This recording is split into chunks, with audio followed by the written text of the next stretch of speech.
రేపల్లెలో రాధ రెండవ భాగం గురించి తెలియజేసుకుందాము. కథ బలభద్రుని రమణి అమ్మ అని పిలిపించుకోని జన్మ ఎందుకండి? నా కోసం ఊరుకోండి, నాకేం కాదు, కోదండరాముడే కాపాడతాడు అంది. భార్య పట్టుదల ముందు సుబ్బరాయుడి నిర్ణయము వీగిపోయింది.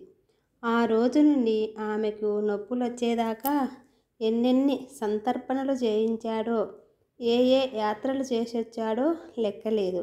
వారి పుణ్యం పండి అలా అపురూపంగా పుట్టిన పిల్లే రాధ. ఆమె బోర్లా పడితే ఇంటిల్లపాది బూరెల గంపలో పడినట్లు పొంగిపోయారు. ఉంగా అంటే గింగిరాలు తిరిగిపోయారు. చిట్టి పొట్టి అడుగులేస్తే సిరి నట్టింట్లో తిరుగుతున్నట్లు ఊహించుకొని సంబరపడిపోయారు. వయసొచ్చి కొబ్బరి మట్ట మీద కూర్చున్నప్పుడు ఊరందర్నీ 3 రోజులు పొయ్యి వెలిగించనీయకుండా విందులు చేశారు. ఇప్పుడు 18 ఏళ్ళు వచ్చిన రాధ ఎక్కుపెట్టిన మన్మధుని విల్లులా ఉంది. సొగసులో గులాబీ, ఒద్దికలో చేమంతి, మంచితనంలో మల్లె, ముగ్ధత్వంలో ముద్దబంతితో తులతూగే అందం ఆమెది. గుమ్మడి పాదులాంటి ఉమ్మడి కుటుంబంలో అందరికీ ఆమె కనుపాప. ఆ కంట్లో నలక పెడితే ఇంటిల్లపాది కళ్ళు చెమ్మగిల్లుతాయి. ఆ కాల్లో ముళ్ళు గుచ్చుకుంటే ఒకరిని మార్చి ఒకరు ఎత్తుకొని తిప్పడానికి సిద్ధమైపోతారు. ఆమెకి ఒంట్లో నలతగా ఉంటే పాలేర్లు పని మనుషులతో సహా ఎవ్వరూ ముద్ద ముట్టరు. ఆమెకి కోపం వస్తే అందరి మనసుల్లో చీకటి ముసిరేసినట్టు. ఆమె గలగలా నవ్వితే వెన్నెల వెల్లువైనట్లు. పాలవెల్లి లాంటి ఇంట్లో మురిపాల జాబిల్లి మన రాధ. అటువంటి రాధ పంట చేలకి అడ్డంపడి పరుగులు పెడుతూ వస్తుంటే అందరూ ఏం జరిగిందోనని చిత్తరువులా నిలబడి చూస్తుండిపోయారు.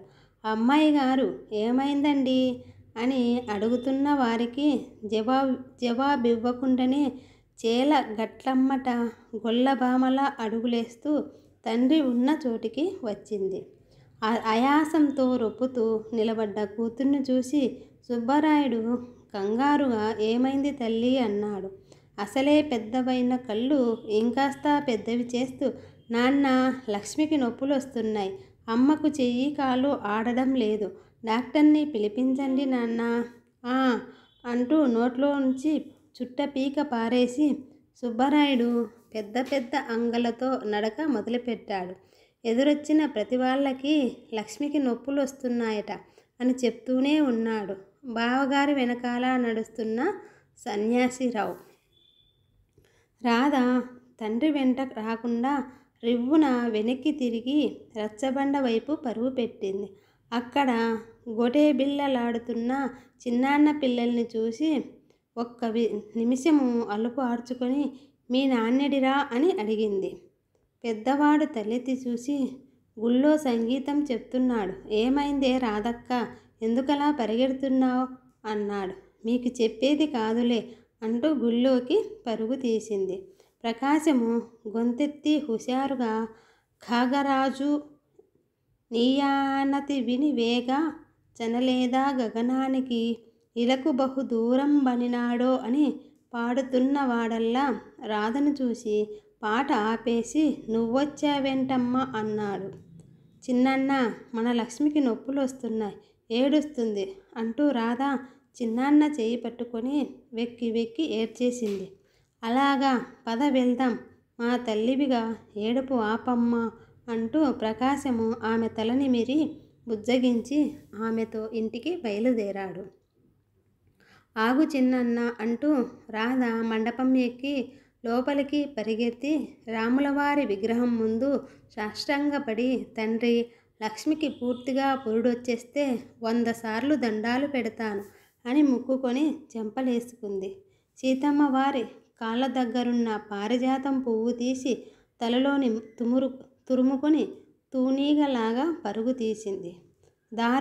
దారిలో ఎదురుపడిన వాతల తాతయ్యతో, నీకీ విషయం తెలుసా అంది. ఆయన పేపరు మడత విప్పుతూ, ఏలూరు కుంభకోణం గురించేనా అన్నాడు.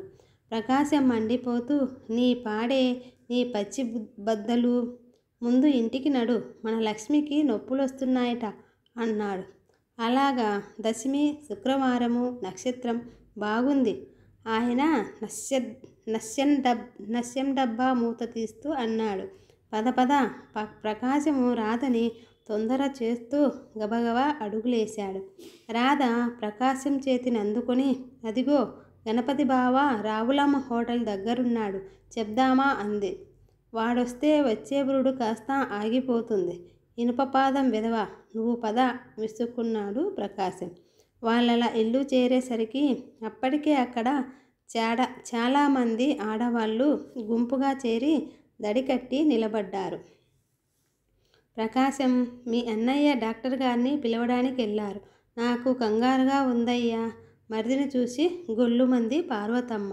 ఏమి కాదు వదినా, నువ్వు కంట తడిపెట్టకు, ఈ రోజు అసలే శుక్రవారము అన్నాడు తల్లడిల్లిపోతూ ప్రకాశం. వసారాలో మంచం మీద నుండే రాధ, బామ్మ తయారమ్మ, పొరుడొచ్చిందంటే ఇంకా ఎంతసేపు అని అరుస్తుంది. తొలిచూలు కదా, కాస్త టైం పడుతుంది. మీరు గాభారపడి దాన్ని గాభార పెట్టకండి, ధైర్యం చెబుతూనే మందలించింది రాధ అత్త సూరమ్మ. శాంత రాధను చూసి, చిన్నపిల్లవి జడుచుకుంటావు, లోపలికెళ్ళు అంది.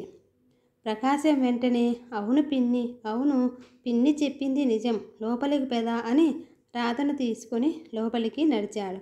రాధ చిన్నాన్న చేతిని పట్టుకొని ఊపుతూ, లక్ష్మి అంతా పెద్దగా అరుస్తుంది, చచ్చిపోతుందా పిన్ని అని అమాయకంగా అడిగింది. ప్రకాశం చిన్నగా నవ్వి, లేదమ్మా, చిన్న బుజ్జాయినిస్తుంది అన్నాడు. అందుకు ఇంత కష్టపడాలా? రాధ గుండెల మీద చెయ్యి వేసుకుంది.